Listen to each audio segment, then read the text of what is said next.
Isang masaganang araw sa lahat. Welcome back to my YouTube channel. Ito yung part 2 sa ating Linapakan Adventure na kung saan nakarami kami. Shoutout sa lahat na patuloy na sumusuporta sa ating adventure. Let's go!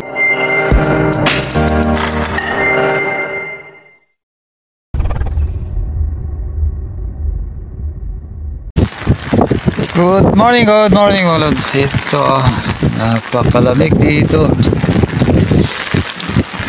Maulan na umaga. Yan, dalog pa mga trupa natin. Dalog pa yan. Si Guy Maki nagsaing na. Ay, magsasaing pa lang. So, day 2 dito sa Dayo. Good morning. Moving to the next spot na kami mga lods. Ayan o. Kahit makulimlim ang panahon, sisisid pa rin kami. Let's go! Eto, ready na tayo sa ating first drop sa araw na to. So ito yung first spot namin sa aming dayo dito sa Linapakan. Pero wala kaming nahuli sa spot na to, kaya umalis din kami papunta sa aming second spot.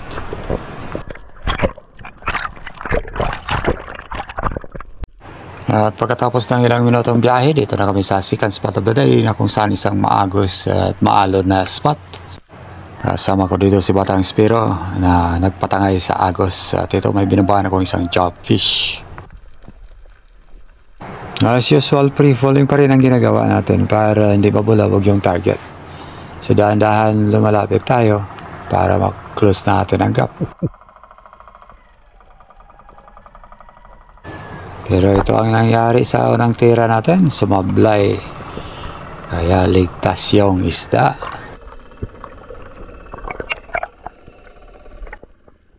Nakailang sisilid kami bago kami bumalik kung saan kami nag-drop.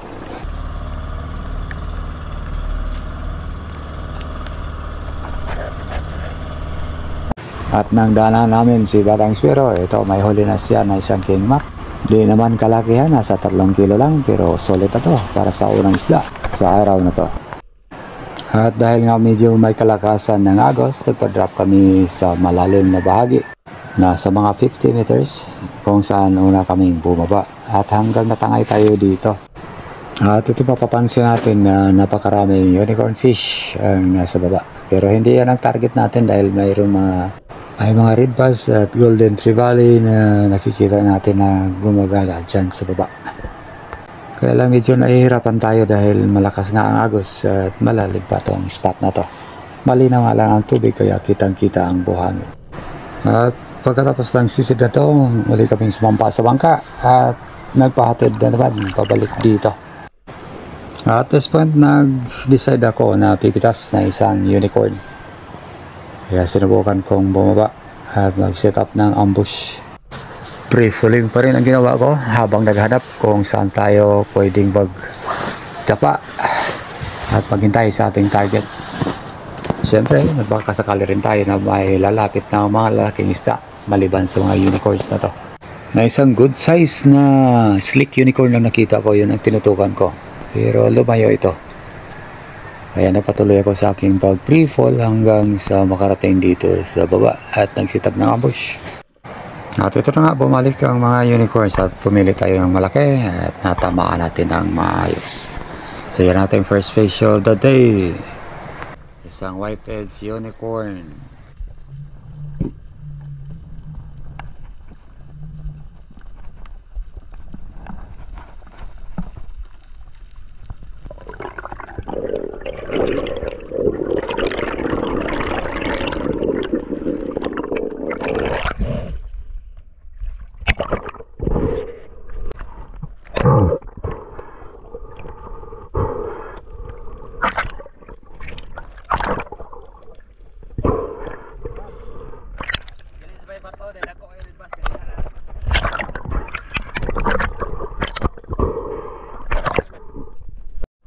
Sa aking pagpapatuloy, may nakita akong 2 king mackerels kaya sinundan ko ang medyo malaki sa dalawa.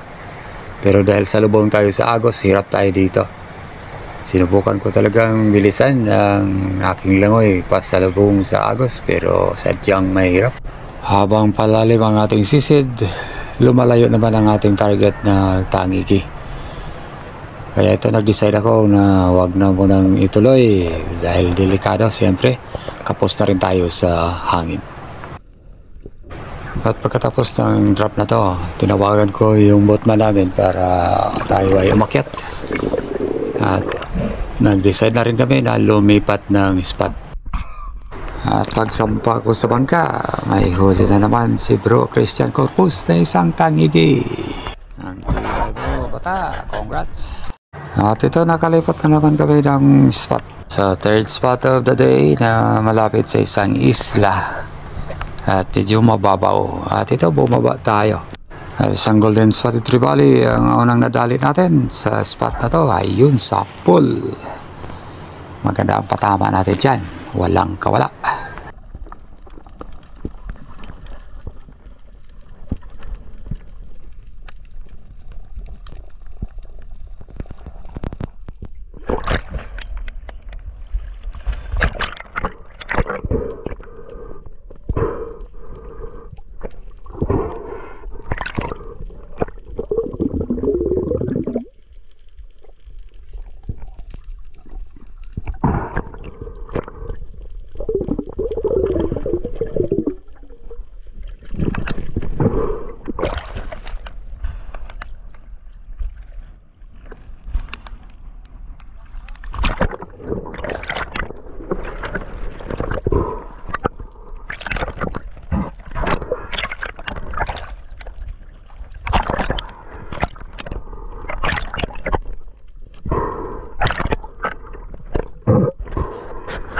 At sa aking pagpapatuloy, may nasalubong akong dalawang king mackerel or Tangigi at pinili ko itong malaki at sa pool. Napakaganda patama natin dyan. Kaya lang sumabit yung line natin. Nag-muscle drop. Kaya nag-reel out ako sa aking belt reel para mabilis tayong makaangat sa surface.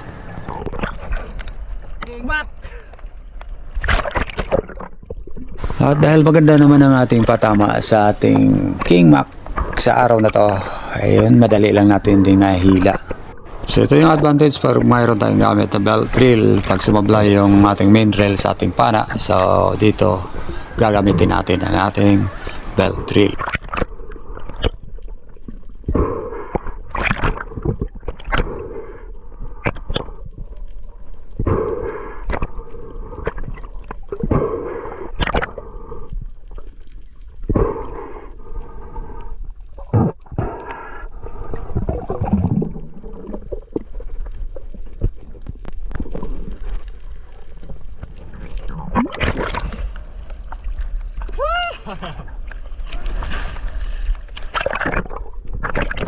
Doris sa kabok.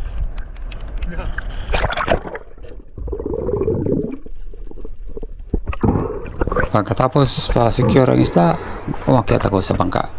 Kay native channel, oh. At sa pagbaba ko sa bangka, nasa lubog ko si Bro Native Channel, nakahuli ng isang malaking King Mac. Sabi niya, isang rubber lang ang gamit niya para tirahin to. At ito, binalikan ko ang spot kung saan dito ako nakahuli ng King Mackerel at muli akong nag-set up ng ambush. At nakikita natin dito, napakaraming bait fish ang nasa paligid. Medyo hindi sila mapakali. So, alert tayo dito. Baka sakaling mayroong darating na malaking isda. At ito na nga, may dumating.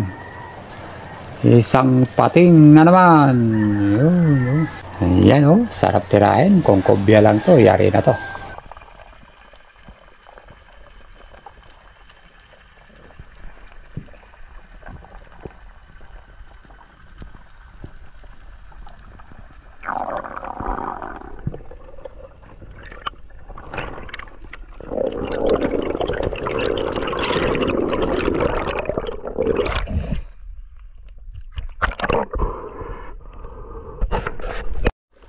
At sa pagpapatuloy ng ating sisid, may nakita ko isang jobfish, kaya binabahan ko para tirahin siyempre.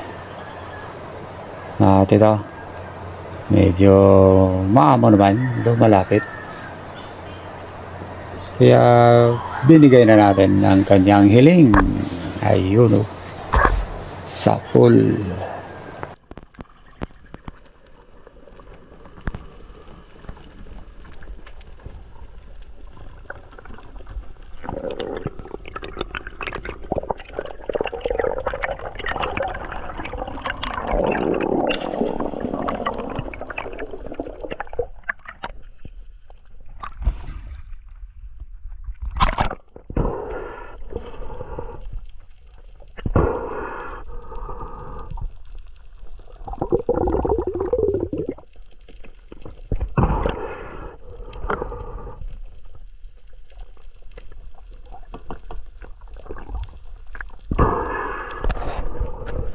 At ito, napakabilis ng pangyayari. Hindi pa natin matapos mag-load ang ating pana. May dumating na isang king mackerel. Kaya one band shooting tayo.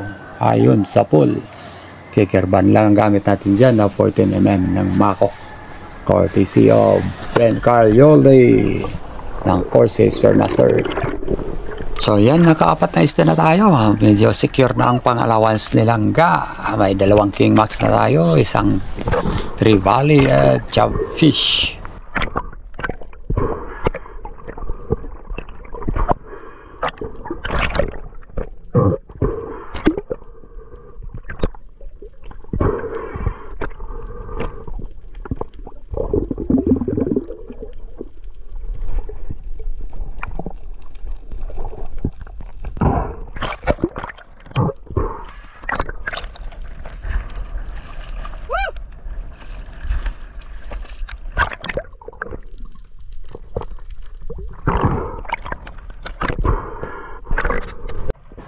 At dito, apat na tribalis ang napapansin natin na gumagala sa baba. Sinundan ko yung pinakamalaki.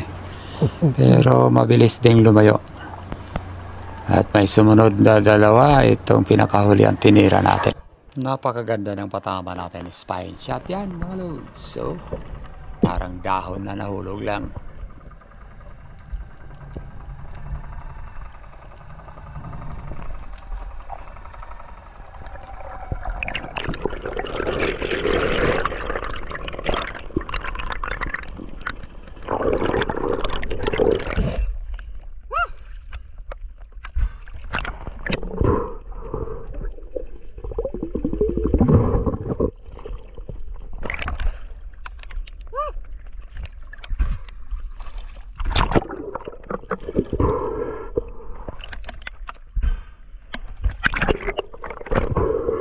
So ito ang second golden spotted trevally ang nadali natin. Tawag nila dito sa Palawan ay Kawayanon. Sa aking pag-abante dito sa malalim na bahagi, isang school ng tulingan ang nakita ko. Napakaamo nila. Kaya dito namimili tayo ng malaki sa grupo. At ito, nakapili na ako ng titirahin. Sapol na naman ng isang tulingan.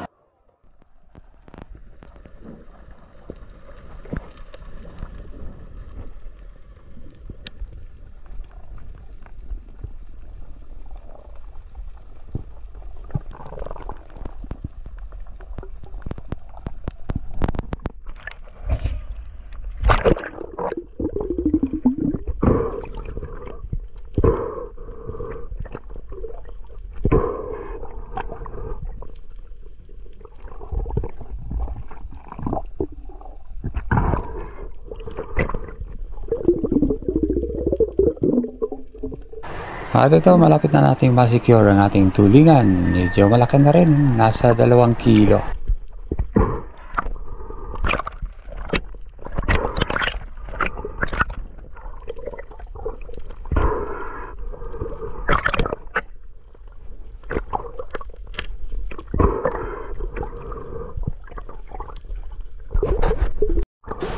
So dito pa rin ako tumambay sa medyo malalim na bahagi ng spot at may nakita na naman tayong isang grupo o school ng torpedo scud. Akala ko grupo ito ng mga yellowfin tuna dahil hindi malikot ang mga istang ito. Napakamo. Hindi tulad ng unang encounter ko sa mga istang ito na talagang ang bibilis nilang lumangoy. Kaya ito pumili tayo. Pero pari-pariho lang naman ang laki. Kaya ito kinalabit ko na at may natamaan tayong 2 piraso. Pero isa lang ang nahuli natin dito. Napunit yung isa, nakawala. Matataba din ang mga isda ito, kaya isa rin ito sa ating mga paboritong isda. Napakasarap sa inihaw, pinaksiw, prito at tinola.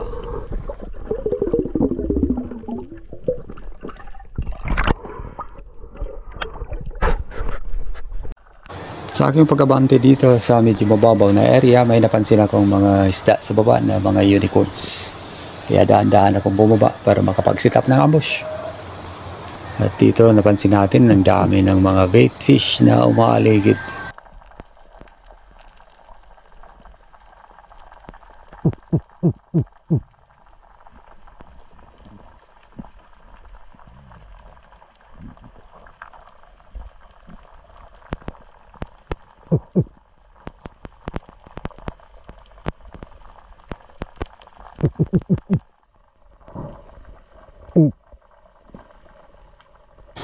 At ito, ilang sandali pa, lumapit na yung grupo ng mga unicorns. Kaya namimili tayo habang papalapit sa mga ito. Pero medyo mailap at lumayo din. Hindi natin makuha ang tamang distansya para tumira. At ilang sandali pa, may napansin tayong lumalapit na malalaking isda, mga golden spotted trevally. So tumira tayo ng isa pero hindi ito natamaan. At para sa aking last drop of the day, binabaan ko itong isang malaking coral rock formation. At may napansin akong isang lapo sa baba. Ito, kaya lang biglang pumasok sa butas. Sayang. Goods na sana, good size na yun, nasa mga 5 kilo. Dahil narinig ko na ang tunog ng bangka na papalapit, kaya umangat na lang ako dahil signal na ito na uuwi na rin kami. Dahil nakita ko nakasampa na yung tropa natin. Lahat sila, ako na lang naiwan dito sa tubig.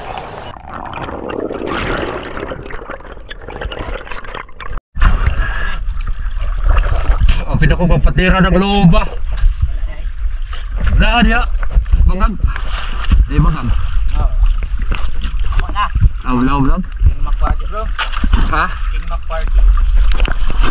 Nagkaroon na kayo. Kabalo ko ha. Uli ka na tadi ako bro. Woohoo! Yan, nakakats namin. Blessing namin sa araw na tawalin. So,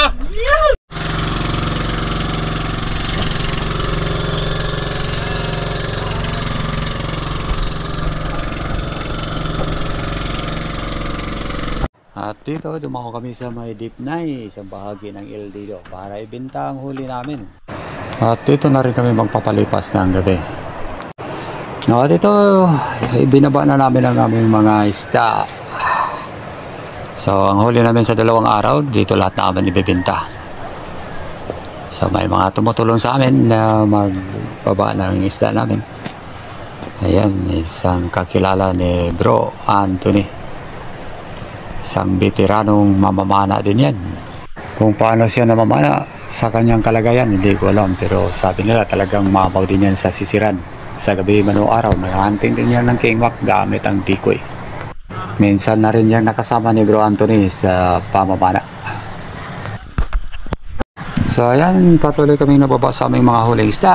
At ito yung pinakamaraming huli kami na nagawa sa 2 araw. Sa lahat ng aming mga trips dito sa Palawan.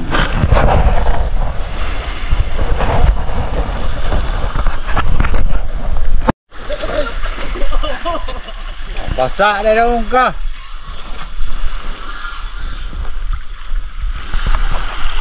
Slide. Bro.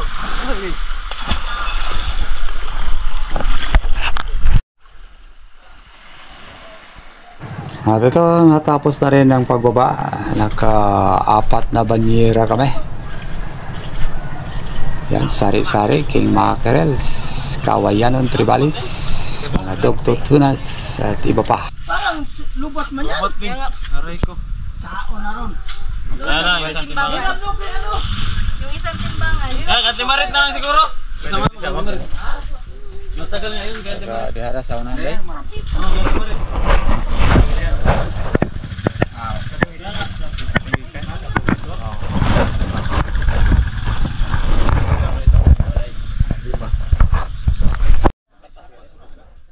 At pagkatapos namin mga kilo at mabinda ang mga isda, bumalik na rin kami doon sa bangka at pumunta sa isang lugar kung saan doon kami magpalipas ng gabi. Yan mga lods, kain tayo. Huli natin kaniyang toldingan, tsaka ito baos. Pakan. Sikol. Sikul. Hindi masarap ang ulam ng mga spiro. Yan. Dito bro. Uhoy. Dara. Sarap Kita itong Sarap pag sarili mo huli. Sarap sa duwa mo. At kinaumagahan, bumalik kami doon sa pinagbindahan namin na isda dahil hindi pa binigay ang bayad. At ito na nga ang resibo. Yan mga lods, ang binta namin kahapon. Pang allowance. Ayan bro. Guys, tumbler guys. Good luck sa biyahe. God bless sa biyahe bro. So yan, iwan muna kami ni bro Joy Adventure, Anthony Rabanal.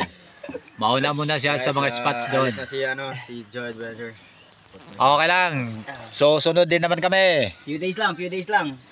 Sunod Woohoo! ngayon. So ito, back to base na kami sa Kanipo, pero sisisid pa rin kami on the way kung saan babalikan namin yung mga napuntahan namin kahapon. At binalikan namin ang last spot namin kahapon kung saan nakadali kami ng marami. Pero kain mo na. Para ngayon sisisid.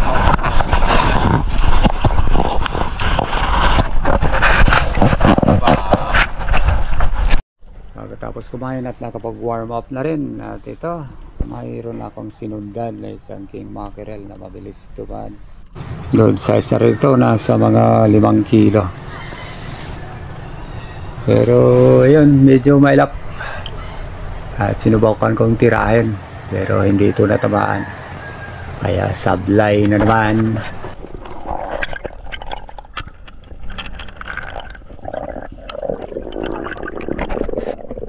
Pero sa sumunod na mga sisid natin nakabawi tayo. At ito, sa isa sa mga drops, mayroong school of barracudas ang sinundan ko dahil gusto ko pitasin ang isa sa mga ito. Habang tayo ay nag-free fall, biglang may dumating na isang malaking golden spotted trevally. Kaya yun, ito na siyempre ang pinili natin sa fall mga lods.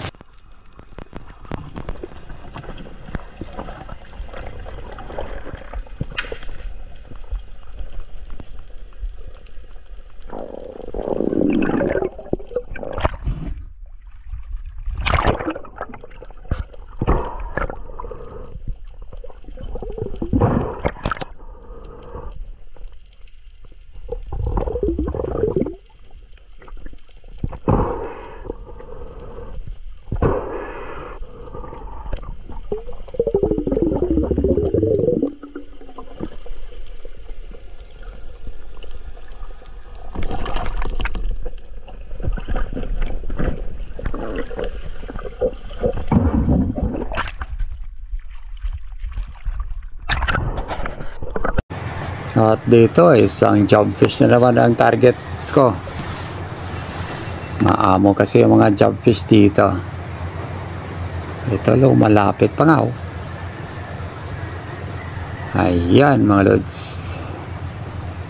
Magpapahuli talaga to. Lumalapit, humaharap pa yun sa pool katuloy.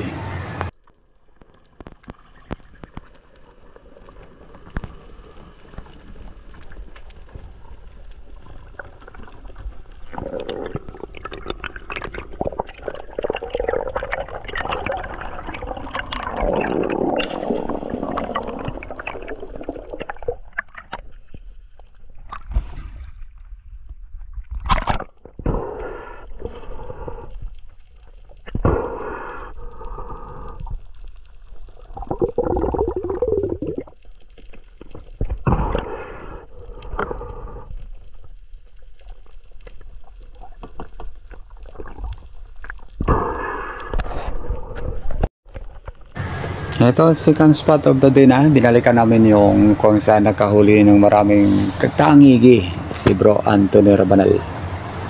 At dito may nakita kong grupo ng mga unicorns na naman na marami. Ayun oh, slick unicorns at saka mga slender unicorns. Pero wala akong tinira dyan. Tinalagpas ko muna yan at naghanap tayo ng ibang targets. Na siyempre yung mga malalaki para naman sulit yung sisid natin.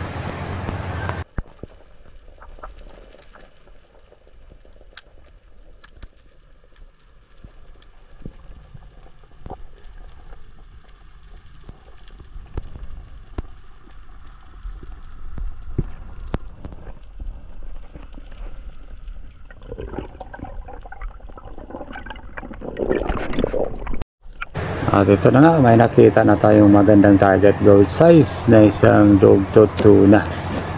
Medyo mabilis nga lang ang langoy nito papalayo pero sinundan natin.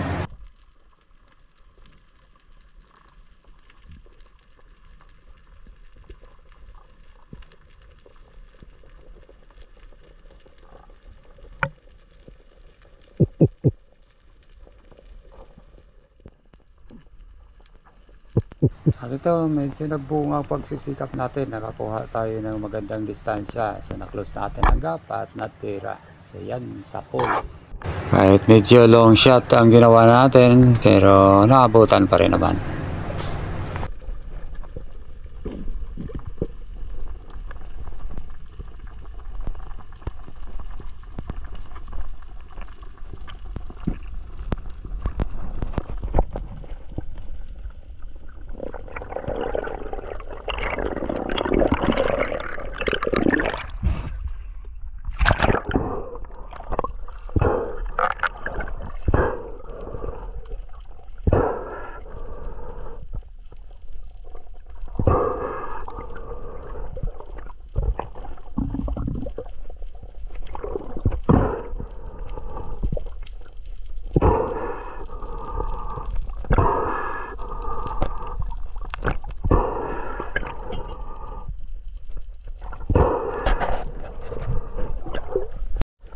At dito may dumaan bigla, mabilis na lumangoy pa ilalim itong isang tangigi kaya sinundan ko. Pero hindi natin abutan, sobrang bilis.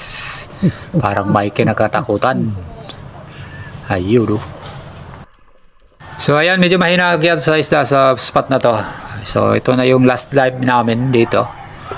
So culmination sa ating linapakan na adventure. So away na kami sa Kanipo. Para makapaghanda na rin dahil lilipat naman kami ng ibang spot. So, yan po. Salamat.